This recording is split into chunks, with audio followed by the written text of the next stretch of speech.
ஆரம்பிக்கலாமா? Yes sir, yes sir. ஓம் நமோ பகவதே ஸ்ரீ அரவிந்தாய. அன்னையே சரணம், ஸ்ரீ அரவிந்தரே சரணம். இன்று சத்சங்கத்தின் துவக்கம். அன்பர்கள் அனைவருக்கும் மாலை வணக்கம். இன்று ஸ்ரீ அன்னை அரவிந்தர் பொற்பாதங்களில் வணங்கி இன்றைய சத்சங்கத்தை தொடங்கலாம். இன்றைக்கு தலைப்பு அழுத்தமான, ஆழமான, நல்ல தலைப்பு. Principles of divine works. Sri Aurobindo's essays on the கீதாவிலிருந்து காணப்பட்ட கருத்துகள், உண்மைகளை உள்ளடக்கி வருகிற தலைப்பு. இன்று உரையாற்ற வந்துள்ள ஸ்ரீ ஆர் வெங்கடேசன் அவர்கள் நம் எல்லோருக்கும் பரிச்சயம், பலருக்கு பரிச்சயம்.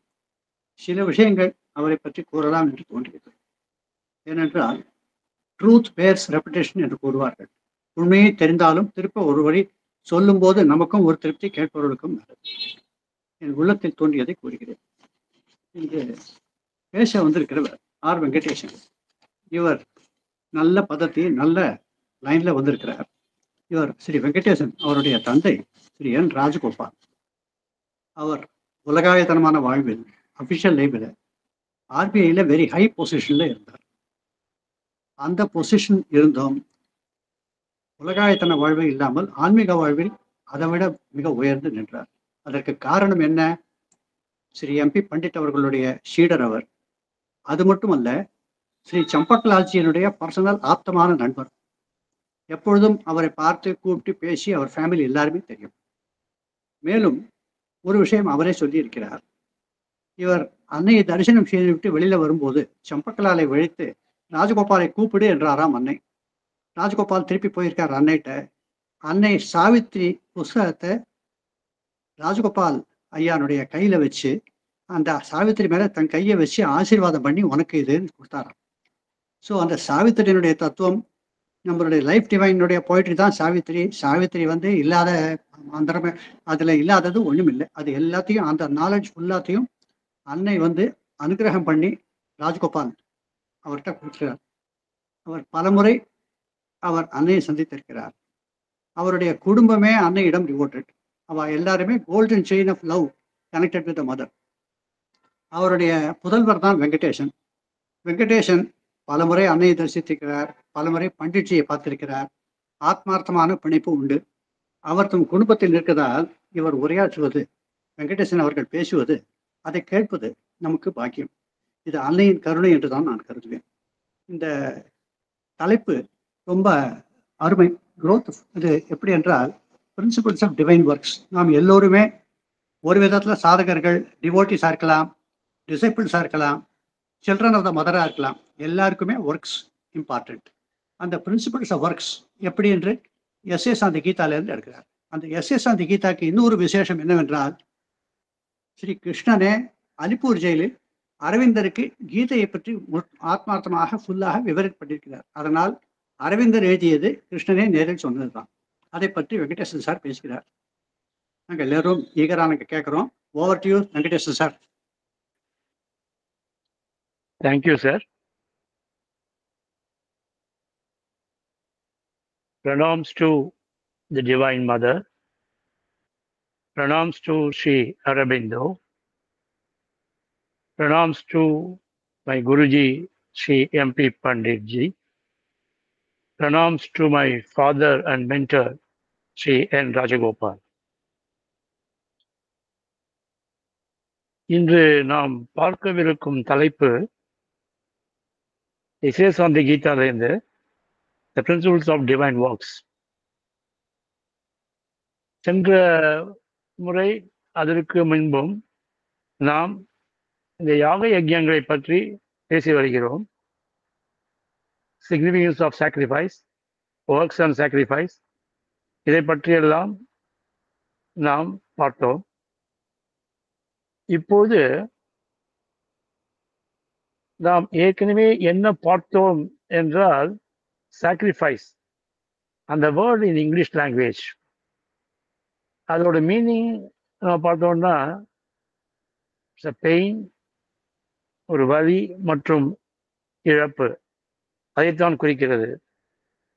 ஆனால் இது சம்ஸ்கிருத சொல்லான இந்த யஜ்யம், அதை துல்லியமான மொழிபெயர்ப்பு இல்லை. அது யஜ்யம் என்றால் நம்மையே அர்ப்பணிப்பது. யாருக்கு? அந்த பிரம்மத்திற்கு நம்மையே அர்ப்பணிப்பதுதான் யஜ்யம். பட் சாக்ரிஃபைஸ் சொல்லும்போது அந்த மீனிங் அவ்வளோ இதுவா வரல. இங்கே கீதை தன்னைத்தானே கொடுக்கும் இந்த செயலை முக்திக்கான லிபரேஷன், முக்திக்கான உயர்ந்த வழிமுறையாக மாற்றுகிறது.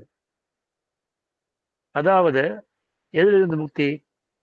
அறியாமலிருந்து முக்தி, அகங்காரத்திலிருந்து முக்தி, ஆசையிலிருந்து முக்தி. இதை பற்றித்தான் இங்கே அது பேசுகிறது. அதை எப்படி செய்ய வேண்டும் என்ற வழிமுறையும் அது நமக்கு கொடுக்கிறது. இது கிருஷ்ண அர்ஜுன சம்வாதம். இதுல கிருஷ்ணர் அர்ஜுனனுக்கு இந்த கீதையை உபதேசம் செய்கிறார். இதில் நாம் பாரம்பரியமாக வேதாந்தத்தில் உதாரணத்துக்கு சொல்ல வேண்டும் என்றால், செயல்களில் ஒருவர் ஈடுபட்டால் அது கர்மா என்ற வலையில் சிக்குவதால் அது அங்கீகரிக்கப்படுவதில்லை. அதனால் வேதாந்திகள் அவர்களுடைய வாதம் என்னவென்றால், பிரம்மத்தை உணர முயல்பவர்கள் செயல்களை குறைக்க வேண்டும், மேலும் அவர்கள் யோக மூழ்ச்சிகளை ஆதரிக்கும் செயல்களை மட்டும் செய்ய வேண்டும் என்கிறது வேதாந்தம். Even to some extent Adi Shankara பகவத்பாதாலும் இதை ஆமோதித்தார். ஆனால் அவருடைய கூற்று என்னவென்றால், நீ வேலை செய், ஆனால் அதை பற்றின்மை உணர்வுடன் செய்ய வேண்டும் என்றார். So that you don't forge a karma. இந்த யஜ்யம் என்ற இந்த புனிதமான செயலை புத்தியில் பெற செய்வதிலும் அதை வாழ்க்கையின் முழுமைக்காக வழிமுறையாக மாற்றும் விதத்திலும் கீதை பெரும் சேவை செய்கிறது என்று ஸ்ரீ அரவிந்தோ கூறுகிறார். This is what Sri Aurobindo says about the Gita. இங்கே கீதாச்சாரியன் கிருஷ்ண பரமாத்மா அறிவிப்பது என்னவென்றால், கடவுள் ஆரம்பத்தில் மனிதர்களையும் உயிரினங்களையும் படைத்தார். பின் அவர் யஜ்யம் என்ற அமைப்பை உருவாக்கி அவர் கூறியது என்னவென்றால், இந்த பரிமாற்றத்தின் மூலம் மனிதர்களும் தெய்வங்களும் உங்களை வளர்த்துக் கொள்ளுங்கள் என்று சொன்னார். இப்பொழுது கேள்வி என்னவென்றால், யஜ்ஞத்தின் மூலம் எவ்வாறு நம்மை வளர்த்துக் கொள்வது? இதுதான் இப்பொழுதான கேள்வி. இதற்கு இதை பற்றி ஸ்ரீ அரவிந்தர் சொல்லும்போது, புருஷோத்தமா, அதாவது த டிரான்செண்டன்ட் பீயிங், அதுதான் யஜ்ஞத்தின் முதுகெலும்பாக இயங்குகிறது என்கிறார். பொதுவாக மனிதன் ஆசையினாலும் அகங்காரத்தினாலும் புலன்களின் தேவைகளினாலும் தூண்டப்பட்டு செயலில் ஈடுபடுகிறான். இதை நாம் நமது அன்றாட வாழ்க்கையில் அனுபவித்து வருகிறோம். These are experience in our day-to-day life.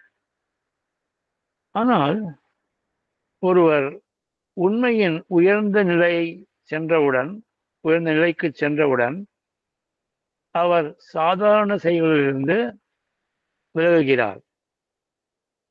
இது அமைதியான அணுகுமுறையாகும். இதன் மூலம் அவர் செயல்களை விட்டுவிடுகிறார். அதாவது உலக இயக்கத்திலிருந்து தன்னை விடுவித்துக் கொள்கிறார். ஆனால் கிருஷ்ண பரமாத்மா என்ன சொல்கிறார் என்றால், இது இயற்கையின் நோக்கமல்ல என்கிறார். அறியாமையின் பிடியிலிருந்தும் ஆசையின் பிடியிலிருந்தும் விலகி உயரிய உணர்வு நிலையான ஆத்மாவின் நிலைக்கு நாம் உயர வேண்டும்.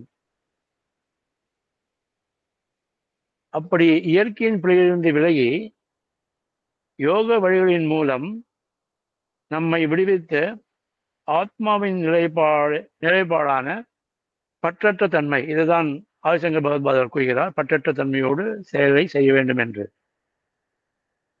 அந்த ஆத்மாவின் நிலைப்பாடான பற்றற்ற தன்மைக்குள் வருகிறோம். அதன் அர்த்தம் என்னவாகிறது என்றால், உலகத்தை நிராகரித்து சுயத்தின் அமைதியில் ஓய்வெடுக்கிறோம். That is, reject the world and take rest in the self. Then, is it the end? இந்த கேள்வி என்னவென்றால், இதுதான் முடிவா? அதற்கு கிருஷ்ண பரமாத்மா இல்லை என்கிறார். அவர் கீதாச்சாரியன் முதலில் சுயத்தை உணர வேண்டும், சைக்கிக் ரியலைசேஷன்.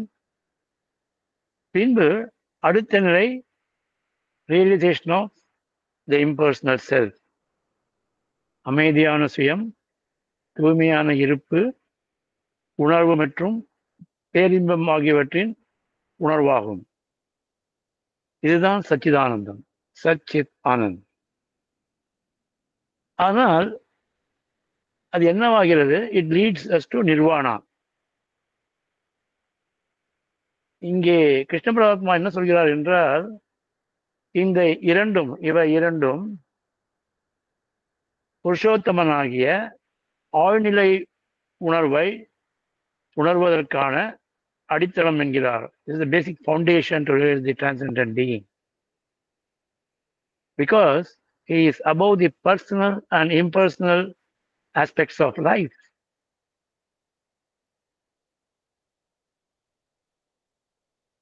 இதை பற்றி நாம் ஏற்கனவே இந்த யோகா ஆஃப் இன்டெலிஜென்ட் பில்ல பார்த்திருக்கிறோம்.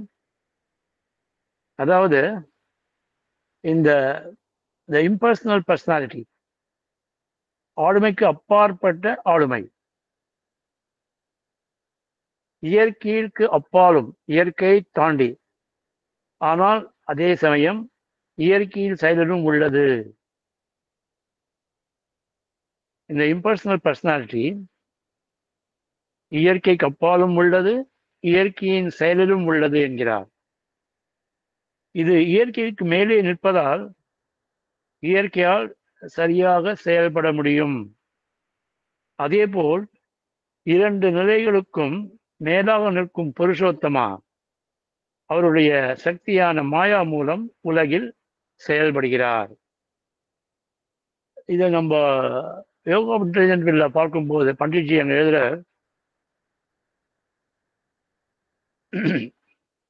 when we become impersonal, we do not cease to exist, but we respond from an impersonal consciousness.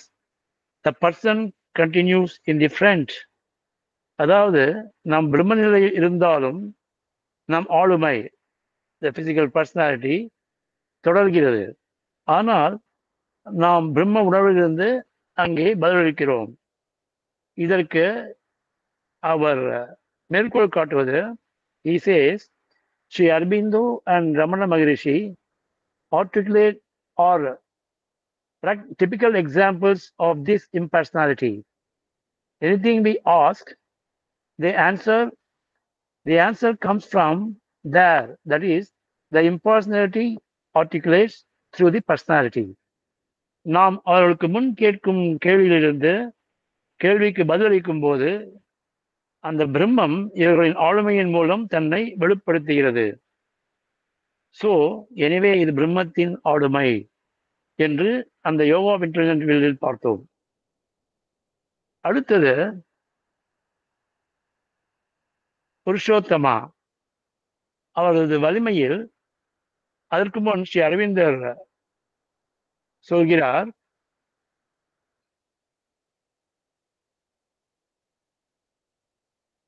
Three different aspects, அதாவது புருஷோத்தமா அவரது வலிமையில் மூன்று வெவ்வேறு தரங்கள் உள்ளன என்கிறார்.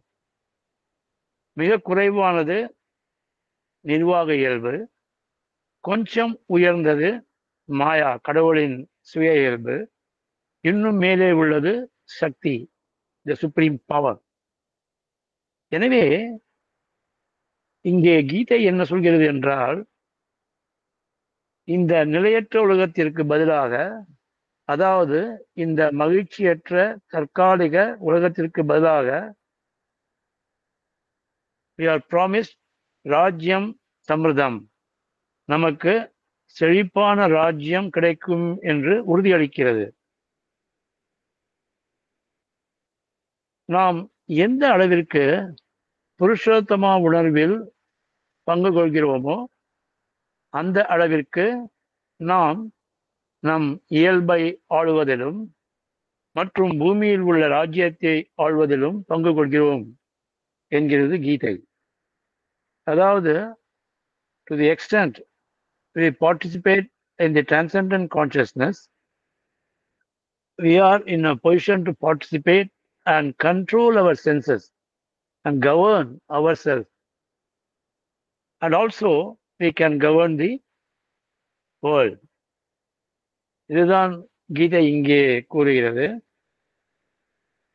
நம் சொந்த இயல்பின் ஆட்சியராக மட்டும் இல்லாமல், ராஜா ஜனகர் மற்றும் பெரிய யோகிகள் செய்ததைப் போல் ஆன்மீக உணர்வுடன் நமது செயல்களை செய்ய வேண்டும் என்கிறது பகவத்கீதை.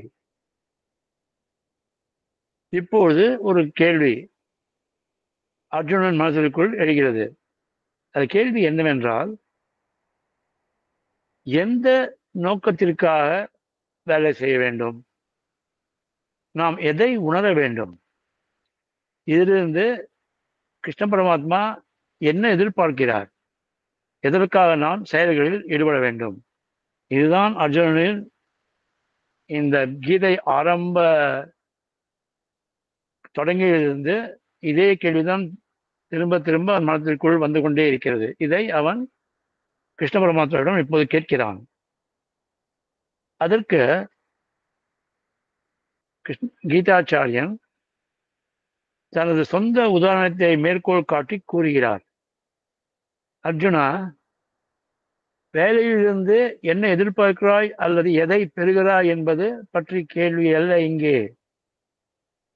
எனக்கு எதுவும் தேவையில்லை. எனக்கு என்ன தேவை? எனக்கு ஒன்றுமே தேவையில்லையே. இருந்தும் நான் செயலில் ஈடுபடுகின்றேன். ஆனால் நான் ஒரு கணம் எனது செயலிலிருந்து விலகிவிட்டால் இந்த உலகங்கள் எரிந்துவிடும் என்கிறார். உனது குணங்களை தாண்டி செல்ல வேண்டும், ஆனால் அதே சமயம் செயலிலும் ஈடுபட வேண்டும். What he says, you go beyond the roots of gunas, but you have to work. Again, அவன் இன்னொரு கேள்வி, act for what? எதற்காக செயல்பட வேண்டும்? திருப்பியும் அதே சந்தேகம். மறுபடியும் பொறுமையாக கிருஷ்ண பரமாத்மா பதில் சொல்கிறார்.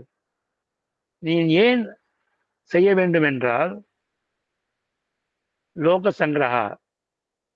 எதற்காக செயல்படும் என்றால், இந்த லோக சங்கிரகத்திற்காக, அதாவது மக்களை ஒருங்கிணைத்து அவர்களின் நலன்களுக்காக நீ செயல்பட வேண்டும். இது உன்னுடைய கர்த்தவியம், உன்னுடைய டியூட்டி என்கிறார். இங்கே லோக சங்கிரகத்தின் கருத்து என்னவென்றால், அர்ஜுனா, பூமியில் மக்களின் நலன்களுக்காக அக்கறையும் மற்றும் அனைத்து உயிரினங்கள் மீதான அக்கறையும் முதன்மை பெறுகின்றன. That takes the priority. அதை தெரிந்து கொள்ள அர்ஜுனா. நீ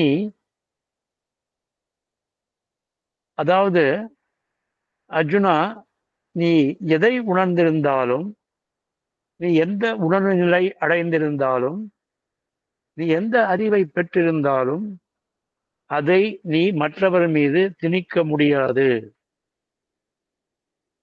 இது ரொம்ப முக்கியமான அறிவுரை நம்ம எல்லோருக்குமே. அடுத்தவர் கூறுவது, அர்ஜுனா, ஒவ்வொருவருக்கும் ஒரு இயல்பு உண்டு, அதை நீ மறந்துவிடக்கூடாது. உன்னை விட பின்தங்கி இருப்பவர்களின் மனதில் குழப்பத்தை உருவாக்க கூடாது. புத்தி பேதா ஞானயாத் அஜ்ஞானம். அதாவது பொதுமக்களின் புரிதலில் குழப்பத்தை ஏற்படுத்தக்கூடாது என்கிறார் வெகு தெளிவாக. இது ஒரு முக்கியமான அறிவுரையாகும். ஏனென்றால் அனைவருக்கும் ஒரு போதனை இருக்க முடியாது, அதே போல் அனைவருக்கும் ஒரு செயல்முறை இருக்க முடியாது. This is what is called அதிகார பேதா, அதாவது திறனில் வேறுபாடு என்பார்கள். இதை நாம் நம்முடைய ஒவ்வொரு செயலிலும் காண்கிறோம். ஜஸ்ட் ஒரு எக்ஸாம்பிள், நமக்கு சில நன்றாக தெரிந்திருக்கலாம், அதை இன்னொருவருக்கு நம்ம தெரிந்ததை அவர்களுக்கு காட்டிக்கொள்ள வேண்டும் என்ற ஒரு உள்ளூர் ஒரு ஈகோ. அதே சமயம் அவர் செய்வது சரியில்லை, நான் என்ன நினைக்கிறோம் அதுபடி செய், அதாவது I impose my views on the others. If I impose my views on others, அது தவறு என்கிறார் கிருஷ்ண பரமாத்மா இங்கு. ஏனென்றால் நாம் ஒவ்வொருவருக்கும் ஒவ்வொரு இயல்பு உண்டு, டிஃபரெண்ட் நேச்சர். எல்லாருக்கும் ஒரே மாதிரி நேச்சர் இருக்க முடியாது, ஒவ்வொருவருக்கும் ஒரு இயல்பு. நான் ஒரு விஷயத்தை ஒரு கோணத்தில் பார்த்தால் அதே கோணத்தில் இன்னொருத்தர் அதை பார்க்க வேண்டும் என்று அவசியமும் கிடையாது, அதை நான் எதிர்பார்க்கவும் கூடாது. அதுதான் இங்கே அவர் கூறுகிறார். இப்போது எனக்கு இந்த ஒரு அறிவுரை ஞாபகம் வருகிறது. என்னோட ஃபாதர், தந்தை, ஒரு எல்லாருக்கும் இந்த அருள் கிடைக்க வேண்டும் என்பதற்காக எல்லோருக்கும் பேசி அவர்களுக்கு இது உதவியாக ஆன்மீக ரீதியாக எது செய்ய வேண்டுமோ செய்து கொண்டிருப்பார். சில சமயம் அவர்களுக்கு அது அவர்களோட சூழ்நிலையும் அவர்களோட அந்த புரிதலும் சரியாக இருக்காது. அப்போது இவருக்கு கொஞ்சம் மன வருத்தம் உண்டாகும். என்ன நாம் சொல்றோம் அதையும் கேட்காமல் அவர் செய்கிறபடியே செய்கிறாரே என்று. ஏன்னால் அவர் செய்கிற செயலும் சரியில்லை, அது ஆன்மீகத்தோடு ஒத்துப்போகாது. அதனால் இவர் அந்த செயலை செய்யாதே என்கிறார், ஆனால் அதையும் மீறி அவர் செய்து கொண்டிருக்கிறார். இதை பற்றி அவர் ஒரு முறை தன் குருவான பண்டிட்ஜியிடம் கேட்டு போது, அவர் just smiled and told him, Rajagopal, don't give advice unasked for. It's a golden statement. நம்ம we should not involve ourselves in everything. யார் எப்படி இருக்கிறோமோ அப்படி இருந்து போகட்டும். நாம் என்ன நினைக்கிறோம், அது நல்லதாகவே இருக்கும், இருந்தாலும் அவர்களுக்கு அந்த சூழ்நிலையில் அது புரியாமல் போகலாம், அது பிடிக்காமலும் போகலாம். நம் மீது அவருக்கு வெறுப்பும் வரும், நமக்கும் அதனால் வருத்தமும் வரும். அதில் நம்முடைய ஈகோ ஹர்ட் ஆகும். அதனால்தான் அவருடைய advice, don't give advice unasked for. It's a golden statement. இதை நாம் நம்மளது வாழ்க்கையில் கடைபிடித்தால், இங்கே பகவத்கீதை ஸ்ரீ கிருஷ்ணர் சொல்ற இன்ஸ்ட்ரக்ஷன் மிகவே பொருந்தும் நமக்கு. அதனால்தான் அதை அவர் போதிக்கிறார் இங்கே அர்ஜுனனுக்கு. நீ உனக்கு தோன்றியதெல்லாம் சொல்லக்கூடாது, நீ பெரிய லெவல்ல இருக்கலாம், it may be in a higher consciousness or the highest consciousness, but don't expect everyone to follow you like that. ஏன்னா அவர்களுக்கு புரியவே போறதில்லை. Why do you try to change them or confuse them? இதுதான் அவரோட அட்வைஸ் இங்க. இது இந்த சாப்டர்ல இவர் இது ஒரு இதுதான் பர்டிகுலரா specifying the verses in chapter 3 of the Bhagavad Gita, Karma Yogathula. இது ஒண்டி இல்லை, இது வந்து 20 to 26 இந்த சாப்டர் ஃபுல்லாக 20-26 கண்டென்ஸ் பண்ணி இதெல்லாம் அவர் சொல்லியிருக்கார். பட் இதை தவிர இன்னும் சில வேர்சஸ் ஆர் இம்பார்ட்டன்ட் அப்படின்றார். நிறைய வேர்சஸ் இருக்கு, நான் அதை பார்த்தேன். அதை அதுக்குள்ள ஒரு 3 வருஷத்தை நான் செலக்ட் பண்ணிருக்கேன். ஜஸ்ட் அதை உங்களோட ஷேர் பண்ணலான்றதுக்காக இங்க இப்போ சொல்றேன். இப்போ அர்ஜுனன் ஒரு கேள்வி கேட்கிறான். அர்ஜுன உவாச்ச அதகேன பிரயுக்தோயம் பாபஞ்சரதி பூருஷः அனிச்சன்னபி வார்ஷ்ணேய பலாநிதி நியோஜிதः. கிருஷ்ணி குலுத்தோனே, கிருஷ்ணா, விருப்பம் இல்லாதவன் ஆயினும் கூட இருந்த புருஷன் எதனால் பலாத்காரம் புகுத்தப்பட்டவன் போல் பாவத்தை செய்கிறான்? ஏன் இந்த மனிதன் இவ்வாறு பாவங்களை செய்கிறான் என்று அர்ஜுனுடைய கேள்வி. இதற்கு பகவான் பதிலளிக்கிறார். ஸ்ரீ பகவான் உவாச்ச காமயேஷ குரோதயேஷः ரஜோ குணசமுத்பவः மகாசனோ மகாத்மாத்மா வித்யேன மிக வைரினம். அதாவது, அர்ஜுனா, இதுவே காமம், இதுவே கோபம் ரஜோகுணத்தில் உதித்தது. இது பெருந்தீனி வேண்டுவது, கொடிய பாவத்தை விளைவிப்பது. இவ்வுலகில் இதை சத்ருவாய் நீ அறிவாய் அர்ஜுனா என்கிறார் பகவான். அடுத்தது 38வது. நான் இங்க வேர்சஸ் வந்து 36, 37, 38 இது 3 தான் செலக்ட் பண்ணிருக்கேன். இதுல 38 தூமேனு விரியதேவக்னிர் யதா தர்ஷோ மலேன ச யதோல்பேனா விருதோ கர்ப்பः ததோதேன தமோவிருதம். எப்படி தீயானது புகையால் மறைக்கப்படுகிறதோ, எப்படி கண்ணாடி அழுக்கால் மறைக்கப்படுகிறதோ, அப்படியே காமத்தால் ஞானம் மறைக்கப்படுகிறது அர்ஜுனா என்கிறார்.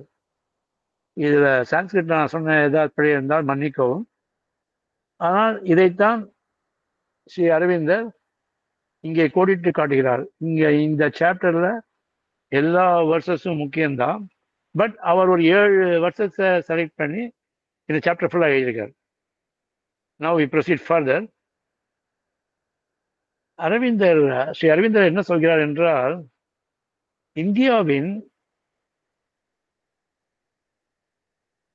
சமூக போக்கு என்னவென்றால் தனிமதனை சமூகத்திற்கு அடிபணிய செய்வதே ஆகும் என்கிறார். இது அவர் general statement. What he says, this is our social structure. இது நமது சமூக அமைப்பு. தனிநபர் கூட்டு நலன்களுக்காக சேவை செய்ய வேண்டும், தனிநபர் கூட்டு நலனுக்காக சேவை செய்ய வேண்டும். ஆனால் அது மட்டும் முழுக்க முழுக்க இந்திய சிந்தனையும் அணுகுமுறையும் ஆகாது என்கிறார். இங்கே ரிலிஜியஸ் அண்ட் ஸ்பிரிச்சுவல் மேட்டர்ஸ், இந்த மதம் மற்றும் ஆன்மீக விஷயங்களில் இந்திய பாரம்பரியம் எப்போதுமே உயர்ந்த தனித்துவம் கொண்டது என்கிறார் ஸ்ரீ அரவிந்தர். ஒவ்வொரு தனிநபரும் சமூகத்தின் ஒட்டுமொத்த அமைப்பில் தனது சொந்த வாழ்க்கையை உரிமையுடன் வாழ அங்கீகரிக்கப்படுகிறார்கள். அதில் சந்தேகமே இல்லை. ஆனால் இங்கே அந்த மனிதனது குறிக்கோளும் இலக்கும் ஒரு தனி மனிதனின் ஆசைகளை வலியுறுத்தும் குறிக்கோளாக அமைகின்றது. அது சமூகத்தின் குறிக்கோளாக அல்ல. இதை ஸ்ரீ அரவிந்தர் சொல்லும்போது, the Gita has always in mind the master man, the man who arrives at the master consciousness. அதாவது கீதை இதை சொல்லும்போது தனது மனதில் என்ன வைத்துக் கொள்கிறது என்றால், இது பேசுவது ஒரு பிரம்மஞானை பற்றி. அதாவது ஒருவன் பிரம்மத்தை பற்றி ஞானம் இருந்தாலும் ஒருவனுக்கு அவன் இன்னும் சுற்றியுள்ள உலகத்தை பற்றிய அக்கறை உள்ளவனாக இருக்கிறான் என்கிறார் ஸ்ரீ அரவிந்தர். பிரம்மஞானம் இருக்கலாம், அது தனிப்பட்ட விஷயம். ஆனால் அதே சமயம் அவன் இந்த உலகத்தை பற்றி அக்கறையுடன் அதை எப்படி மேலே கொண்டு வர வேண்டும் என்ற அக்கறையுடன் அவன் யோசிக்கின்றான். அகெயின் ஸ்ரீ அரவிந்தர் சுயத்தின் 3 நிலைகளை பற்றி கூறுகிறார்.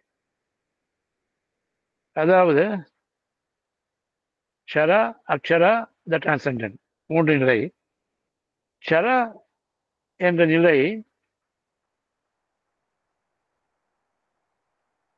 எப்படி என்றால் அது சூழ்நிலைகளாலும் ஆசைகளாலும் மாற்றப்படும் நிலை. எங்கே ஒரு ஆசை, அந்த என்விரான்மெண்ட், அதனால அது மாறிக்கொண்டே இருக்கும். ஆனால் அதே க்ஷரா, இவர் ஸ்ரீ அரவிந்தர் அதை பற்றி அனலைஸ் பண்ணும்போது ஸ்ரீ அரவிந்தர் அதே க்ஷரா மிக உயர்ந்த நிலையில் அதை பார்த்தோம் என்றால் அது தெய்வீகத்தின் அம்சமாகும் என்கிறார். இது தெய்வீகத்தின் அம்சமும் அதே சமயம் இயக்கத்தில் ஈடுபடுகின்ற தெய்வீகமும் மற்றும் இயற்கையுடன் தோழமையுடன் செயல்படும் தெய்வீகமாகும், அதாவது இயற்கையில் ஈடுபடும் தெய்வீகமாகும் என்கிறார் இந்த க்ஷராவை பற்றி. க்ஷரா என்றால் பர்சனல், அக்ஷரா இம்பர்சனல், தேர்ட் இஸ் டிரான்செண்டன்ட். இப்போ க்ஷராலே 2 சொல்றாரு அவர். ஒன்று அந்த it is always changing and circumstances desires, இதனால சேஞ்ச் ஆகுது. ஆனால் அதே க்ஷரா கொஞ்சம் ஹையர் ஸ்டேட்ல வரும்போது it is a part of the divine consciousness, தெய்வீக அம்சமாக. தென் அடுத்தது இது ஹையர் ஸ்டேட்டஸ். அக்ஷரா பற்றி பேசும்போது அக்ஷரா என்பது அசையாத மற்றும் மாறாத சுயமும் அதே சமயம் அக்கறையற்ற எல்லாவற்றிலிருந்தும் ஒதுங்கி ஆனால் எப்போதும் சாட்சியாக பார்த்து கொண்டிருக்கும் நிலை. இஸ் அக்ஷரா, த இம்பர்சனல். ஆனால் இது கடைசி நிலை அல்ல. First what we do is we realise the psychic, then we realize the impersonal, then finally we realize the transcendent, the Purushottama. அதுதான் இங்கே ஸ்ரீ அரவிந்தர் சொல்கிறார். ஆனால் இது கடைசி நிலை அல்ல, இதையும் தாண்டி இருப்பது புருஷோத்தமா. 3வது நிலை மிக உயர்ந்த சுயம், குணங்களற்ற ஆனால் எல்லா குணங்களும் நிறைந்தவன். அதாவது இது இப்படி பார்த்தோம்னா குணங்களே இல்லை, ஆனால் எல்லா குணங்களும் உண்டு. நிர்குண பிரம்மம், சர்க்குண பிரம்மம், இது உபனிஷத்துல சொல்றது. இந்த கான்ட்ரடிக்ஷனை பத்தி ஸ்ரீ அரவிந்தர் சொல்லும்போது இந்த முரண்பாட்டின் காரணம் நாம் மனதளவில் பிரம்மத்தை புரிந்து கொள்ள முடியாது, பிரம்மத்தை வரையறைக்குள் கொண்டு வர முடியாது என்கிறார் ஸ்ரீ அரவிந்தர். He is beyond that. அப்போ இதுக்கு பேரலல் கன்செப்ஷன் ஏதாவது உண்டுன்னா அவர் சொல்றாரு. இதுக்கு இந்த கருத்தாக்கத்திற்கு இணையாக எப்போதும் செயல்படும் நபரும் ஒருவர் எப்போதும் செயல்பட்டு கொண்டே இருக்கிறார், இன்னொருவர் அமைதியான நபர். இவர்கள் ஆப்போசிட் குவாலிட்டியில, கேரக்டர்ல opposite. But it appears that there is a contradiction, முரண்பாடு இருக்கிற மாதிரி தெரியும். இதற்கு அவர் இங்கே கூறும்போது நாம் அனைவரும் பெரும்பாலும் ஆக்டிவ் பர்சன் வகையை சேர்ந்தவர்கள் என்கிறார். செயல்பாடு இல்லாமல், அதாவது ஒரு வேளையும் செய்யாமல் இருக்க முடியாது, அதுதான் நம்முடைய நிலை. நாம் உடல் ரீதியாக சுறுசுறுப்பாக இல்லாவிட்டாலும் நம் மனம் இரட்டடிப்பு சுறுசுறுப்போட இயங்கும். இதற்கு மாறாக அமைதியான நபர் எப்போதும் மௌனத்தையும் சுயத்தில் வைப்பதையே விரும்புகிறார். ஆனால் ஸ்ரீ அரவிந்தர் சேஸ் இங்கே இது முரண்பாடு கிடையாது என்கிறார். இவை இரண்டும் வெளிப்பாட்டின் இரட்டை அம்சமாகும் என்கிறார். The manifestation of the two aspects of the same reality. அதாவது படைப்பாற்றல் உள்ள தெய்வீகத்தை வெளிப்படுத்த இரண்டுமே முக்கியம். ஏனெனில் அர்த்தமுள்ள செயலை அமைதியான அணுகுமுறை ஆதரிக்க வேண்டும் என்கிறார். அது that's a fact, it's a truth. Because நாம் சில வேலைகளை செய்கிறோம். If you do it in a haste, அது சில சமயம் தவறாக முடியலாம். ஆனால் ஸ்ரீ அரவிந்தர் வேடிக்கையாக ஒரு இடத்தில் கூறுகிறார், ஈவன் ஹேஸ்ட் டேக்ஸ் டைம். என் தந்தை கூறுவார், அவசரப்பட்டு எதையும் செய்யாதே என்று எனக்கு அடிக்கடி அறிவுரை கூறுவார். அந்த இதற்கு தொடர்பான பிரம்மத்தை பற்றி பேசுகின்றோம். அதனால் இதற்கு தொடர்பான ஒரு விஷயம் எனக்கு பிரஷ்னோபனிஷத்துலேருந்து ஷேர் பண்ணணும்னு நான் விரும்புகிறேன். இந்த பிரஷ்னோபனிஷன்றது அதர்வண வேதத்தை சார்ந்தது. இது 6 கேள்விகள். இந்த பிரஷ்னோபனிஷத்துல 6 கேள்விதான். 6 கேள்விக்கான 6 பதில்கள், அவ்வளவுதான். இது நடக்கிற இடம் பரத்வாஜ ஆசிரம். இங்க பரத்வாஜ ஆசிரம், அதுல பரத்வாஜர் அப்பொழுது அங்கே இல்லை. ஏனென்றால் அங்கே அப்பொழுது வால்மீகி ராமாயணம் எழுதப் போகிறார் என்று தெரிந்து அவர் வால்மீகி ஆசிரமத்திற்கு சென்று விட்டார். அந்த வால்மீகி ஏன் அவ்வளவு முக்கியத்துவம் கொடுத்து அங்கே சென்றார் பரத்வாஜர் என்றால், ஸ்ரீ அரவிந்தர் அவர் அனக்டோட்ஸ்ல எழுதுறார் வால்மீகியை பத்தி, அந்த ராமாயணத்தை பத்தி. Just I quote him, in the quality of his poetry, Valmiki stands supreme. There is no epic in the world that can compare with the Ramayana of Valmiki. அவ்வளவு உயர்வாக அந்த வால்மீகி ராமாயணத்தை பற்றி ஸ்ரீ அரவிந்தர் கூறுகிறார். நம் உபனிஷத்துக்கு வருவோம். இதில் 6 கேள்விகள் எல்லாமே பிரம்மத்தை பற்றியதுதான். அதில் இந்த நாம் இப்பொழுது பார்க்க போவது 6வது கேள்வி. இதில் இந்த 6 கேள்வியும் கேட்பது 6 மகரிஷிகள். இதற்கு பதில் சொல்பவர் பிப்பலாதர் என்ற மகரிஷி. அவர் பரதனுடைய நண்பர். அவருடன் கூட உடன் இருப்பவர் அவரது நண்பர் சுமந்த் மகரிஷி. சுமந்த் மகரிஷி தான் இந்த வேதவியாசர் வேதத்தை பிரித்த பொழுது ரிக்வேதத்திற்கு பைல மகரிஷியும், யஜுர்வேதத்திற்கு வைசம்பாயனரும், சாமவேதத்திற்கு ஜெய்மினி மகரிஷியும், அதர்பண வேதத்திற்கு இந்த சுமந்த் மகரிஷியையும் நியமித்து இதை பரப்புவதற்காக ஏற்பாடுகள் செய்தார். அந்த சுமந்த் மகரிஷி இங்கே இருக்கிறார் இந்த பிப்பலாத மகரிஷியோடு. இந்த 6 ரிஷிகளும் வந்து இவர்களுக்கு பிரணாம் பண்ணி, எங்களுக்கு சில கேள்விகள் உண்டு, அதை நீங்கள் தான் விளக்க வேண்டும் என்கிறார்கள். பிப்பலாதர், ஏன்னா இது வந்து குரு சிஷ்ய பாவம். இவர்கள் எல்லாம் ரிஷிகள் தான், மெத்த படித்தவர்கள். அவர்கள் ஆசிரமத்தை விட்டு இந்த கேள்வியை தெரிந்து கொள்வதற்காக, பதிலை தெரிந்து கொள்வதற்காக, பிரம்மத்தை பற்றிய கேள்வி அதை தெரிந்து கொள்வதற்காக இங்கே வருகிறார்கள் பிப்பலாதரிடம். அதுக்கு பிப்பலாதர் இப்ப குரு சிஷ்ய பாவம் இது. பிப்பலாதர் சொல்கிறார், சரி, எனக்கு நீங்கள் 1 ஆண்டு you have to serve in this ashram. இந்த ஆசிரமத்தில் பணிவிடை செய்ய வேண்டும் 1 வருடம். அந்த 1 வருடத்திற்கு எனக்கு சந்தோஷமானால் நான் உங்கள் கேள்விகளுக்கு எனக்கு தெரிந்திருந்தால், அங்கேயும் அவர் சொல்றார், எனக்கு தெரிந்தால் மட்டுமே நான் சொல்வேன். provided I am satisfied with your services and I know that answer for the questions. இவர்களும் சம்மதிக்கிறார்கள். 1 வருடம் செல்கிறது, பணியுடைய செய்து இப்பொழுது கேள்விகள் கேட்கிறார்கள். இந்த மகரிஷிகள் யார் என்றால், சுகேசர் பரத்வாஜருடைய மகன் சத்யகாம மகரிஷி, சௌரியானிகர், கபந்தி மகரிஷி, பார்கவ மகரிஷி, கௌசல்யர் மகரிஷி. 6 மகரிஷிகள் 6 கேள்விகள் கேட்கிறார்கள். இப்பொழுது நாம் பார்க்க போவது 6வது கேள்வி, கடைசி கேள்வி.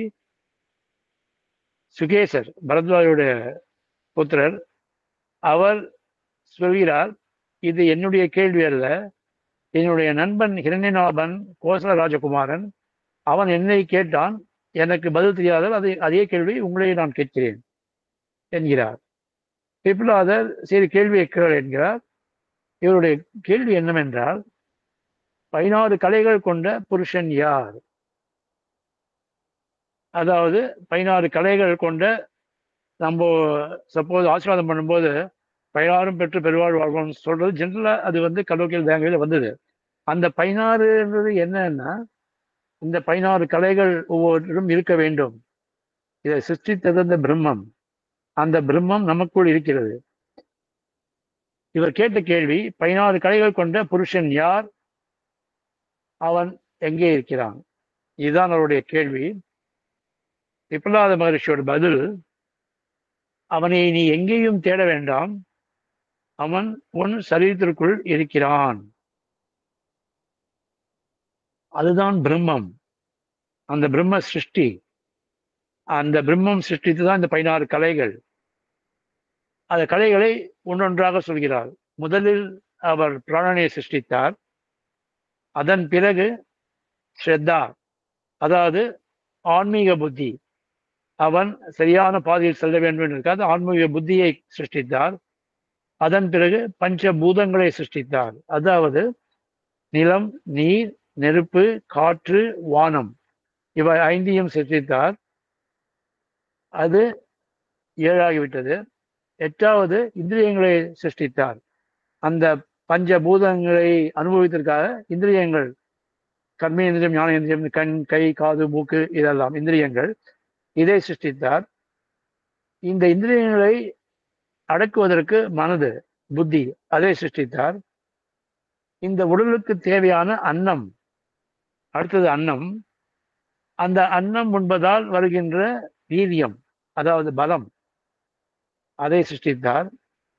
இதன் பிறகு தவம், தவத்தை சிருஷ்டித்தார்.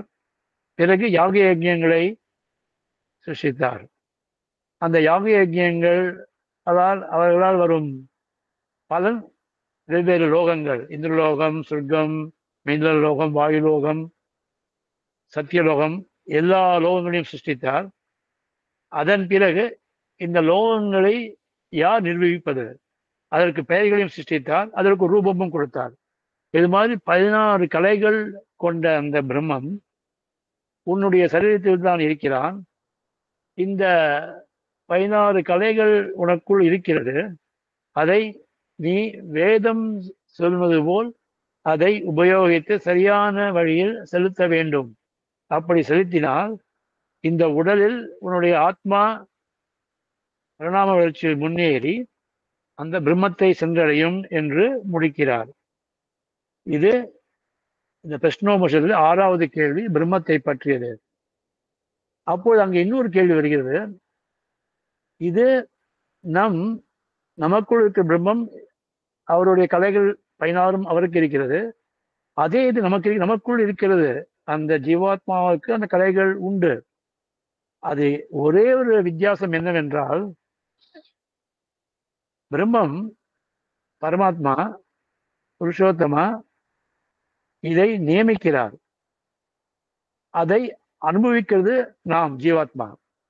அவர் நியமித்ததை அனுபவிப்பது ஜீவாத்மா. அது சரியானபடி அதை அனுபவித்தால் நாம் அந்த பிரம்மத்தை மறுபடியும் சென்று அடைய முடியும். இல்லை என்றால் மறுபடியும் பிறந்து இதே சூழலில் இருக்க வேண்டும். இதைத்தான் பிப்லாத மகரிஷி அவர்களுக்கு அறிவுரை கூறுகிறார். இதை தெரிந்து கொள், நீயும் பிரம்மத்துக்கு 16 கலைகள் உண்டு, உனக்கும் 16 கலைகள், ஜீவாத்மாவுக்கும். ஆனால் பிரம்மத்துக்கும் உனக்கும் வித்தியாசம் என்னவென்றால், பிரம்மம் இதை சிருஷ்டித்து நியமித்து he administers, but you only enjoy that. நாம் அனுபவிக்கிறோம், அவர் நியமிக்கிறார். அவர் சிருஷ்டிக்கிறார், நாம் அதை செயல்படுகிறோம், அனுபவித்து செயல்படுகிறோம். அவ்வளவுதான் வித்தியாசம் என்று இந்த பிரம்மத்தை பற்றி பிரஷ்னோபனிஷத் 6 கேள்வியும் பிரம்மத்தை பற்றி தான். ஆனால் இதுதான் கடைசி கேள்வி. ஐ தாட் இதை வந்து ஷேர் பண்ண ஒரு ரிலவெண்ட்டாக இருக்கும்னு நினச்சேன். That's why I share this with you. Now coming back to that our subject. இங்கே இந்த நாம் சுறுசுறுப்பாக இயங்கும்போது இயங்குகிறோம். we are very active in our daily life. அப்பொழுதும் நம் நனவில், அதாவது in our consciousness, there should be peace, அமைதி இருக்க வேண்டும் என்கிறார். அதாவது when we involve ourselves in any work, செயல்பாட்டின் இயக்கத்தில் நாம் முழுவதுமாக ஈடுபட்டு நம்மை இழக்கக்கூடாது என்கிறார். நம் செயல்பாடு எல்லாம் இயற்கையின் உந்துதல் என்பதை உணர வேண்டும். Because we are active and we are acting because nature wants that way. அது இயற்கையின் உந்துதல் என்பதை நாம் மறக்கக்கூடாது. நாம் நமது நிலைப்பாட்டை ஆன்மா நிலையில் எடுக்கிறோம். That is, we should take our status in our self, that is impersonal. இந்த நிலைப்பாடு தான் நம் தனிப்பட்ட இயக்கத்தின் சரியான செயல்பாட்டிற்கு அடித்தளமாகும். நாம் ஒவ்வொரு வேலையை செய்யும்போது when we consecrate that to the divine, then we are dividing ourselves into two. One is that நாம் வேலை செய்கிறோம், இன்னொன்று அதை கவனித்துக் கொண்டிருக்கிறோம் as a witness, சாட்சி. அந்த இம்பர்சனல் லெவல்லேருந்து நம்ம ஆத்மா லெவல்லேருந்து நம்ம வேலையை செய்யும்போது, தட் இஸ் த ஃபவுண்டேஷன். அந்த வேலையை செய்யும்போது அதில் தவறே ஏற்படாது. இதைதான் ஸ்ரீ அரவிந்தர் இந்த பர்சனல் அண்ட் இம்பர்சனல் இவை இரண்டும் மூன்றாம் நிலையின் சுயநிலைப்பாடு, அதாவது பிரம்மத்தின் வெவ்வேறு நிலைகளாக என்கிறார். இது மூன்றுமே பிரம்மத்தின் நிலைகள் தான். ஆனால் இவை இரண்டும் இந்த மூன்றாவது நிலைக்கு அடித்தளமாகும் என்கிறார்.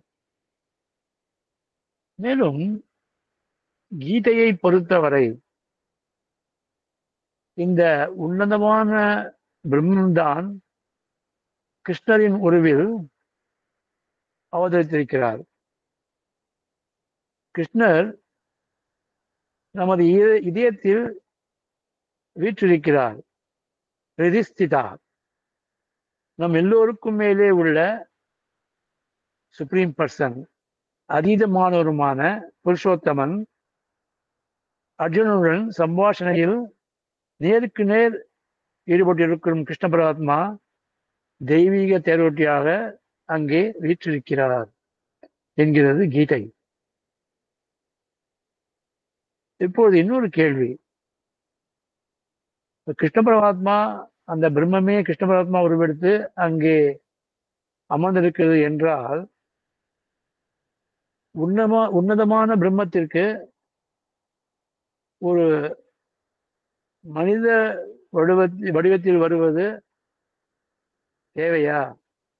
அது பிரம்மம் ஒரு மனித வடிவத்தில் வருவது சாத்தியமா?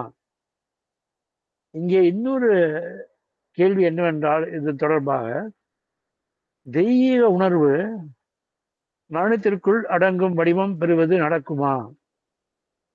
ஏனென்றால் மனிதன் மாறி பிறந்தால் மனிதன் மாறித்தான் முடியும். வாழ்க்கையும் அப்படித்தான் முடிய வேண்டியிருக்கிறது. அதனால் இந்த தெய்வீக உணர்வு மரணத்திற்குள் அடங்கும் வடிவம் பெறுவது நடக்குமா இந்த கேள்வி. இங்கேதான் நாம் அவதாரம் என்ற மாபெரும் உண்மையை பற்றி அறியப் போகிறோம். ஸ்ரீ அரவிந்தர் அடுத்து அவதாரத்தின் சாத்தியம், அதன் உண்மை மற்றும் இந்த பிரபஞ்சத்தின் பரிணாம வளர்ச்சியில் அது வகிக்கும் பங்கை பற்றிய கேள்வியை எடுத்துக்கொள்கிறார். அது பிரம்மம் உலகத்தை கவனித்துக் கொள்கிறார் என்ற நம்பிக்கையும், அவருடைய தலையீடு தேவைப்படும் போது பூமியில் பிறக்கிறார் என்ற மன உறுதியும் இந்திய இனத்தில் வேரூன்றி இருக்கிறது. அதனால்தான் பூமியில் எந்த வடிவமாக இருந்தாலும் அவதாரம் என்கிற கருத்து இந்திய மனதில் இயல்பாகவே வருகிறது என்கிறார் ஸ்ரீ அரவிந்தர். மேலும் ஒரு அவதாரம் ஒரு முறை மட்டுமே நிகழக்கூடியதாக இருக்க முடியாது. பூமியின் பரிணாம வளர்ச்சியின் பல முனைகளில் இது மீண்டும் மீண்டும் நிகழும் நிகழ்வாக இருக்கும் என்கிறார் ஸ்ரீ அரவிந்தர். அந்த நிகழ்வுகள் எப்போதெல்லாம் வரும் என்று பார்த்தால், எப்போதெல்லாம் இயற்கையானது தனது பரிணாம வளர்ச்சியில் உச்சத்தை தாண்டி செல்ல முடியாத நிலை வருகிறதோ, மேலே இருந்து ஒரு தலையீடு, ஒரு புதிய உண்மையை, ஒரு புது யுகத்தை உருவாக்குகிறது. அது உருவாக்கும் அந்த யுகம்தான் புது யுகமாக மாறுகிறது. அங்கேதான் கடவுளின் அவதாரம் தோன்றுகிறது என்று இங்கே ஸ்ரீ அரவிந்தர் கூறுகிறார்.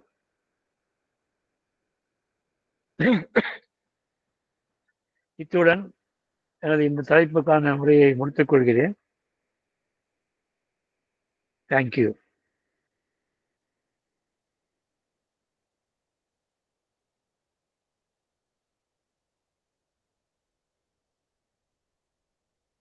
அருமையான லெக்சரா இருந்தது. இது கொஞ்சம் வாஸ்ட் சப்ஜெக்ட் அண்ட் பெரிய கான்டூர். அதை வந்து நீங்க நட்ஷல்ல அழகா எடுத்து கொடுத்துருக்குங்க. முதல்ல முக்தியை பத்தி சொன்னீங்க. முக்தி வேணுமா, வேதாந்திகள் என்ன சொன்னா, சங்கரர் என்ன சொன்னார், அது எல்லாத்துக்கும் வழி என்ன, யக்யம்னா என்ன சொன்னீங்க. இது வந்து சாக்ரிஃபைஸ்ங்கிறது வந்து இம்பர்ஃபெக்ட் வேர்ட். சான்ஸ்கிரிட்ல வந்து யக்யம் சொல்றது கரெக்டா வருது. இட் இஸ் அ பரிமாற்றம். டிவைனுக்கும் ஹியூமனுக்கும் இருக்கிற பரிமாற்றம். அதுக்கு அறியாமை விலகுவதற்கு ஆசையை உதற வேண்டும், அது சொல்லியிருக்கு கீதையில. அழகா சொன்னீங்க. ஆசையை விலக்கினா மாத்திரம் போருமா, ஆத்ம நிலைக்கு உயர வேண்டும், அது சொன்னீங்க, அழகா இருந்தது. ஆத்ம நிலை என்ன, அது புருஷோத்தமன். அந்த புருஷோத்தமன் என்ன, அது மனிதனா மிருகமா என்னன்னு தெரியாது. அதுக்கு இம்பர்சனல் பர்சனாலிட்டின்னு ஒரு கோட் கொடுத்தாங்க, அழகா இருந்தது. ஸ்ரீ அரவிந்தர் சொன்னது, ஸ்ரீ அரவிந்தரும் ரமண மகர்ஷியும் இம்பர்சனல் பர்சனாலிட்டின்னு சொல்லி நீங்க சொன்னது அழகா வந்தது. அப்புறம் இன்னொரு ஒரு அழகான கேள்வி, ஒர்க்ஸை பத்தி கேட்கச்சே, எந்த நோக்கத்திற்காக வேலை செய்ய வேண்டும், ஏன் எப்படி செய்யணும்னு அர்ஜுனன் கேட்கறதுக்கு அது சொல்ற, எல்லாருக்கும் மாநில ரூபத்துல வந்தவங்க எல்லாருமே ஒர்க் பண்ணதான் வேணும். அந்த ஒர்க்கு நானே கூட பண்ணத்தான் வேணும், பண்ணாம இருக்க முடியாது. கிருஷ்ண பரமாத்மா சொல்றாரு, நான் வேலை பண்ணாம இருந்தேன்னா உலகமே அழிஞ்சிடும். therefore I am doing, it is nothing new அப்படின்னு சொல்றாரு. அது அழகா சொன்னீங்க. அப்புறம் இப்படி ட்ரேஸ் பண்ணிட்டு வரைச்சு ரொம்ப அழகா ஒரு கான்செப்ட் வந்தது, அதிகார பேதம். இப்போ கேட்டபடி இந்த ஒர்க் பண்றதுக்கு இன்னர் கைடன்ஸ் இருக்கு, மற்றவர்கள்ட்ட கைடன்ஸ் இருக்கு. எந்த உணர்வு இருந்தாலும் மற்றவர் மீது நம்மளுடைய ஐடியாஸை திணிக்க கூடாது. இது ரொம்ப நல்ல கான்செப்ட். இப்போ என்னுடைய மத்குரு ஜெகத்குருன்னு சொல்லுவா, என் குரு தான் வசதி, மற்றவாள்லாம் மட்டம்னு சொல்லக்கூடாது. அவளுக்கு என்ன பாதையை கடவுள் வகுத்திருக்கானோ அது பிரகாரம் செய்யணும். ஒவ்வொருவருக்கும் ஒரு உணர்வு உண்டு, அழகா சொன்னீங்க. அது அவர்கள் அதை புரிதல், அதிகார பேதம் இருக்கு. அதனால உங்களுடைய எக்ஸ்பெக்டேஷனை இன்னொருத்தட்ட திணிக்காது. அது ஆஸ்பிரண்ட் வந்து ஆஸ்பிரேஷனோட ரிக்வஸ்ட் பண்ணி கேட்டாக்க அது தானா வரும், அந்தந்த கைடன்ஸ் வரும். அது சொன்னீங்க. டோன்ட் கிவ் அன்ஆஸ்ட் அட்வைஸ்ன்னு பண்டிட்ஜி சொன்னார், ராஜகோபால் மாமா சொன்னீங்கன்னு. ரொம்ப நல்லா இருந்தது. இது மோஸ்ட் ஆஃப் த டைம் நம்ம எல்லாருமே நம்மளுடைய லைஃப்ல வந்து இதை பார்க்குறோம். அட்வைஸ் கொடுக்குறோம், அட்வைஸ் வந்து அவள் அக்செப்ட் பண்ணிக்கிறா, அக்செப்ட் பண்ணிக்கிறது இல்லை. சம்டைம்ஸ் நம்மளுடைய ஈகோ கான்செப்ட் இருந்ததுன்னா, பத்தியா சொன்னேனே அவள் மதிக்கவே இல்லையேன்னு ஒரு ஆட்டிடியூட் வருது. ஸோ இந்த ஒர்க்ஸில் இதையும் அவாய்ட் பண்ணணும். இது அப்புறம் ரொம்ப அழகா சாப்டர் 3 36, 37, 38 அழகா கொடுத்தங்க. இது எதனால வந்து வேலை செய்கிறோம், என்ன அது கான்செப்ட் என்ன, கிருஷ்ணன் அர்ஜுனனுடைய சம்வாதம் வந்தது. அப்புறம் சோஷியல் ஸ்ட்ரக்சரை பற்றி சொன்னீங்க. இண்டிவிஜுவல் நம்ம மெட்டீரியல் கான்சியஸ்னஸ் இருக்கு, உலகத்தை பற்றி அக்கறையோடு இருக்கு. எதுக்காக வேலை பண்ணணும், லோக சங்கிரகா, உலகத்துக்காக செய்யணும். அது இதுலயே ஒரு ஸ்டெப் எக்ஸஸ். ஸ்ரீ அரவிந்தோ வேற இடத்துல சொல்ற, do we do work for the world, do we do work for அஸ்ன்னா, no you do the work for the டிவைன்கிறார் ஒரு இடத்துல. சித்த யோகால முதலையே வந்துடுறது. ஸோ இந்த கான்செப்டோட அழகா லிங்க் வருது. இங்க கொடுத்தது க்ஷரா அக்ஷரா டிரான்செண்டன்ட், அப்பாற்பட்டது. இது மதருடைய இதுலயும் ஓம் ஆனந்தமயி சைத்தன்யமயி சத்தியமயி பரமேன்னு வருது. பரமே is something beyond individual universal transcendent. அது ஒரு அழகாக எடுத்துகிட்டு போயிருங்க. அதாவது ஷரால வந்து சேஞ்சிங் ஆல்வேஸு, எப்படி பர்மனெண்ட்டாக இருக்கிறது, டிரான்சென்டென்ட் குணமற்ற எல்லா குணத்துக்கும் அப்பாற்பட்டு எல்லா குணமும் பொருந்தி உள்ளது இருக்கிறது, கான்ட்ரடிக்ஷனே இல்லை, அது ரீகன்சிலியேஷன் இருக்கிறது. அப்புறம் பிரஸ்னோபனிஷத்துல இந்த உபனிஷத் சொன்னங்களே, பிரஸ்னோபனிஷத்து 6 கொஸ்டின்ஸ், இதில் 16 கலைகள். அந்த 16 கலைகளில் எப்படி அந்த புருஷன் யார் அப்படின்னா அல்டிமேட்லி என்ன சொல்றார், அது எல்லா லட்சணமும் பொருந்தவன் வந்து உன்னுடைய மனசுக்குள்ளேயே இருக்கான், உங்ககிட்டயே இருக்கான். தட் இஸ் நத்திங் யூ, வெளியில போய் தேட வேண்டாம், உள்ளுக்குள்ள இருக்குன்றான். அந்த கேள்வி 16 கலைகளை சரியாக உபயோகிக்கிறது எப்படி, அது வந்து டிஸ்இன்ட்ரெஸ்டட் ஆக்ஷன், அதாவது கர்த்தவியம் கர்மா. அது எப்படி வந்து கடவுள் இஷ்டப்பட்டானோ அது பிரகாரம் செய்கிறது. அந்த ஜீவாத்மா கொண்டு என்ஜாய்ஸு, அது ஆத்தோடு போய் பிரம்மன்னு சொன்னீங்க, அது என்ன இருந்தது, உன்னதமான உண்மை. இது ஒரு விஷயம் இதையே ட்ரேஸ் பண்ணிட்டு வரும்போது அழகா அந்த லிங்க்ல எப்படி வந்ததுன்னா, ஞானம் பக்தி கர்மா, ஞானம் உண்டு, பக்தி உண்டு, கர்மா உண்டு, இது மூணுத்துக்கு சிந்தசிஸ் தான். திருப்பி திருப்பி சிந்தசிஸ் சொல்றார் பகவான் அரவிந்தர். அதுல முதல்ல வேதங்கள் சொல்றது, அப்புறம் உபனிஷத் சொல்றது, அப்புறம் கீதை சொல்றது, அப்புறம் தந்திரமும் ஒரு மாதிரி சிந்தசிங்கிறார். இதுல ஒர்க்ஸ், அதாவது ஞானம் மாத்திரம் இருந்தா போறாது, ஞானம் மாத்திரம் இருந்தா லிபரேஷன் இண்டிவிஜுவல் போயிடுறது, பக்தி மாத்திரம் இருந்தா போறாது, கர்மயோகம் மாத்திரம் பண்ணா போறாது. அந்த சிந்தசிஸ் இது டோட்டல் டிரான்ஸ்ஃபர்மேஷனுக்கு இன்டெகிரல் யோகா, அதை கொண்டு இந்த கீதையிலேன்னு வந்தது. இது எதனாலன்னா பகவான் கிருஷ்ணரே அரவிந்தருக்கு அலிப்பூர் ஜெயில கொடுத்தது, அந்த கர்னல்ல கம்ப்ளீட்டா கொடுத்து வந்திருக்கு. Cornerstone karmayoga, informed by bhakti, inform by love. ரொம்ப அழகா இருந்தது, ரொம்ப சந்தோஷம்.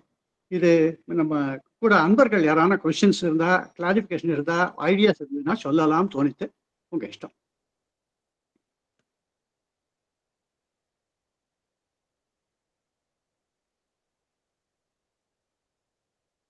வேற யாரான ஐடியாஸ் இருந்தா சொல்லுங்க. நான் பேசினது தப்பா இருந்தாலும் ப்ளீஸ் கரெக்ட் பண்ணலாம். நமஸ்காரம் சார். நமஸ்காரம். நமஸ்காரம். Thank you sir. உங்க பேச்சு ரொம்ப அற்புதமா இருந்தது. அப்புறம் ஸ்ரீனிவாசன் சார் சொன்னது அதுக்கும் மேல, இன்னைக்கு ப்ராஸ்பெரிட்டி டேக்கு எங்களுக்கு நிறைய ப்ராஸ்பெரிட்டி கிடைச்ச மாதிரி அவ்வளவு சந்தோஷமா இருந்தது சார். அண்ட் உங்க பேச்சுல வந்து ஃபர்ஸ்ட் பார்ட்ல எல்லாம் நம்ம எதை பத்தி எல்லாம் ஒர்க் பண்ணணும் நம்மளுக்குள்ள அப்படிங்கிற நிறைய பாயிண்ட்ஸ் சொன்னேன். அதாவது அனாவசியமா அட்வைஸ் கொடுக்கப்படாது, அப்புறம் சும்மாவானும் அது நம்ம மெத்தட இன்னொருத்தர் மேல திணிக்கிறது, நம்ம இது அதெல்லாம் வந்து we have to work on our self. அது எனக்கு புரிஞ்சுது. அதெல்லாம் நம்ம வந்து நம்மள இன்னும் இம்ப்ரூவ் பண்ணணும், அந்த மாதிரி பாயிண்ட்ஸ் எல்லாம்னு. அப்புறம் ஒரே இடத்துல நீங்க சொன்னீங்க, மனதால் பிரம்மத்தை அறிய முடியாது அப்படின்னு ஸ்ரீ அரவிந்தர் சொல்லியிருக்காருன்னு ஒரு சென்டென்ஸ் சொன்னேன். அதுல ஏதாவது கொஞ்சம் எனக்கு விளக்கம் சொல்ல முடியுமா? ஏன்னா நம்மள்ட்ட இருக்கிறது மனசுதான், அதுக்கு மேல என்ன பண்ணணும்னு. அதாவது எனக்கு தெரிஞ்ச வரைக்கும் சொல்றேன், இது மனதில் நம்ம பிரம்மத்தை நினைக்கலாம், மனதளவில் ஒரு உருவப்படுத்தி ஒரு அது ஃபார்ம் கொடுத்து நம்ம பண்ண முடியும். ஆனா இது வந்து பியாண்ட் அவர் தாட். அது எப்போ வரும்னா, அதுவே நம்ம அந்த நிலைக்கு போக போக போக போக when we rise our level to that status, முதல்ல சைக்கிக் ரியலைசேஷன், அதுக்கடுத்தது இம்பர்சனல் ஆத்மா ஜீவாத்மா realisation, personal impersonal and transcendent realisation வரும்போது தான் அதை தாண்டி இந்த புருஷோத்தமா. இந்த பிரம்மம் வந்து பிரம்மஜானின்னு நிறைய பேர் சொல்றோம், நம்மளுக்கு தெரிஞ்சு இதுலேயே புராணங்களையும் வருது, யாரா பிரம்மஜானி, ஆஞ்சநேயர் பிரம்மஜானி, அது மாதிரி நிறைய பேர் சொல்லலாம். ஆனா அந்த பிரம்மத்தை வந்து நம்ம ஆஸ்பிரேஷன் இருந்துகிட்டே இருக்கணும். போக போக போக as we go deep into that, ஒரு மாதிரி நம்மளுக்கே தெரியும், ஒரு லெவலா போயிட்டே இருப்போம். இது மனசால புரிஞ்சுக்க முடியாது, புரிஞ்சுட்டே சொல்றது. அப்ப அரவிந்தர் சொல்லும் போது லாஸ்ட் டைம் பார்த்தோம், இஸ் பியாண்ட் எவ்ரி திங். அதை வந்து ஒரு வரையறைக்குள்ள கட்டுப்படுத்த முடியாதுன்ற கரெக்ட். இது இங்கேயும் இருக்கு, நம்ம எல்லாத்தையும் பார்க்கறது பிரம்மம் தான். இந்த வெற்றிடம் இருக்கு இல்லையா, பார்க்க முடியாததும் பிரம்மம் தான், பார்ப்பதும் பிரம்மம் தான், பார்க்க முடியாததும் பிரம்மம் தான். அப்படி இருக்கும்போது எப்படி நம்ம ஒவ்வொரு இதுவா நம்ம நிலையை நம்மளுக்கே புரியும். அந்த நிலையை தாண்டி தாண்டி தாண்டி போகும்போது யூ ரீச் அ ஸ்டேஜ் அந்த சத் சித் ஆனந்த் இம்பர்சனல் அதை தாண்டி டிரான்சென்டென்ட் போகும்போது you will know everything. அது மைண்டால you cannot you have to experience only, you cannot explain that. அதை பார்த்தாலே சப்போஸ் யார் ஒரு பிரம்மத்தை அறிந்து கொண்டாரோ அவர் அனாவசியமாக பேசுவதில்லை. அதுதான். அதுக்கப்புறம் அதை பற்றி பேசுவதில்லை. ஆனால் அவர் ஞானி இன்னொருத்தருக்கு ஹெல்ப் பண்ணும் out of compassion. then they come, take birth and uplift the mankind. அதுதான் நடக்கிறது. they don't advertise. நான் பிரம்மத்தை ரியலைஸ் பண்றேன் அது யார் சொல்றது? அப்படி இருந்தால் பிரம்ம ஞானி இருக்க முடியாது. because they don't bother about their self. பிரம்மத்தையே அடைஞ்சாச்சு, அடைய வேண்டியதுக்கு ஒண்ணுமே இல்லை. அதான் கிருஷ்ணன் சொல்ற, கிருஷ்ணா அர்ஜுனா எனக்கு அடைய வேண்டியது ஒண்ணுமே இல்லை, நான் ஏன் வேலை செய்கிறேன்? அதேதான். அந்த லெவலுக்கு போன அப்புறம் கூட ஒரு கேள்வி எங்கேயோ நான் படிச்சிருக்கேன். அது ஸ்ரீ அரவிந்தர் is replying to one of the sadhaks. அதாவது ஒருத்தர் முக்தி அடைஞ்சிட்டார், அதாவது இன்னும் கர்மாவே இல்லை, முக்தி அடைஞ்சிட்டார்.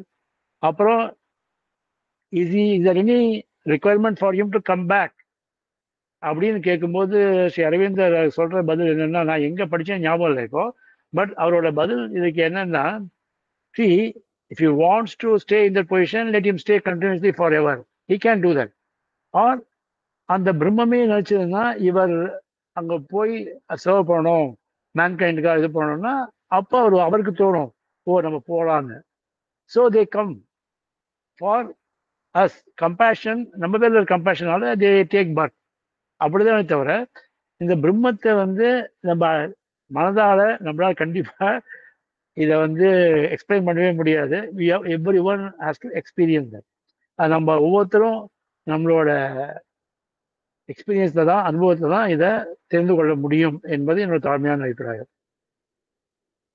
Thank you sir. தேங்க்யூ. ரொம்ப அருமையா சொன்னீங்க. ஒரு உபனிஷத் வாக்கியம் இருக்கு, அப்பிராப்பிய மனசா சகான்னு இருக்கு. மனசால அளவு போட்டு சொல்ல முடியாத விஷயங்கள். இப்ப நீங்க உபனிஷத் எடுத்து பார்த்துட்டாலும் பெரிய சீயர்ஸ் ரிஷிகள் பிரம்மத்தை பார்க்கிறா. பிரம்மத்தை பார்த்த போது அவ வார்த்தையினால விவரிக்க முடியாது. நீங்க தைத்திரிய உபனிஷத்துனா அவ ப்ரொனன்சியேஷன் ஹா ஹூன்றா, அந்த அவுட் ஆஃப் இன்ஸ்பயர்டு வேர்ட்ஸ் வரதே தவிர அதுக்கு ஜென்ரலா பிரிட்டிஷோ யூரோப்பியன்ஸோ பார்த்தாங்கன்னா அர்த்தம் சொல்ல முடியாது. பிளாவரிங் ஆஃப் தி பிரிமிட்டிவ் பீப்புள்னுமா அது இல்லை. But they cannot describe because வார்த்தையால அளக்க சொல்ல டிஸ்கிரைப் பண்ண முடியாது, மனசால அறிய முடியாதது, சம்திங் பியாண்ட் எவ்ரி திங். அதான் ரொம்ப அழகா சொன்னீங்க, டிரான்சென்டென்ட்னு சொன்னீங்க பாருங்க. அந்த எக்ஸ்பிரஷன் ரொம்ப அழகா வந்துடுது. ரொம்ப தேங்க்ஸ், நல்லா இருக்கு. Thank you so much sir. ரெண்டு பேருக்குமே ரொம்ப நன்றி. Thank you sir. Thank you ma'am. Thank you.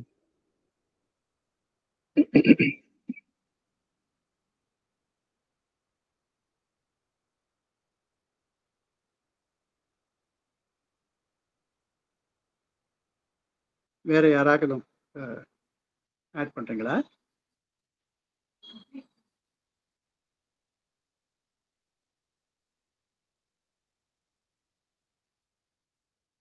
வேற யாராவது தானும் கான்ட்ரிபியூட் பண்றீங்களா இல்ல ப்ரொசீட் பண்ணலாமா? இப்படி சொல்லுங்க.